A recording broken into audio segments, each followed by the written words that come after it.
আমাদের দেশ নেত্রী বেগম খালেদা জিয়া, উনি তিনবার প্রধানমন্ত্রী, আপসের নেত্রী, উনি চলে গেছেন। এটা আমাদের এখনো ভুলতে পারছি না আমরা। মানে আমাদের খুব কষ্ট হয় যে ওনার মতন নেত্রী যে সারা পৃথিবীতে আছে কি না আমার মনে হয় না। উনি এমন একটা নেত্রী, সে দেশ ছেড়ে যায় নাই, তার ছেলে মেয়ের সন্তানদের চিন্তাও করে না। উনি আমাদের জনগণকে নিয়ে পড়েছিল, এই জনগণের সামনে উনি মারা গিয়েছেন। ওনার ছেলে হয়েছে তারেক জিয়া, শহীদ জিয়াউর রহমানের ছেলে হয়েছে তারেক জিয়া। তারেক জিয়া পালাবে কোথায়? সে তার 18 কোটি জনগণের মাঝে উনি থাকবে বেঁচে অমর হয়ে।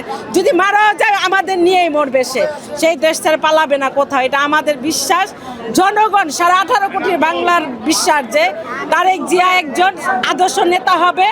আর উনি যেমন মা, যেমন বাবা, এমন সন্তান হয়ে সে বাংলাদেশে দেখিয়ে দিবে। এটা আমাদের প্রত্যাশা, এটা আমরা আশা করি যে সেরকমই হবে ইনশাল্লাহ। তারেক জিয়াকে নিয়ে কথা বলবে, কারণ পাশের লোকের অনেক কিছু বলতে পারে।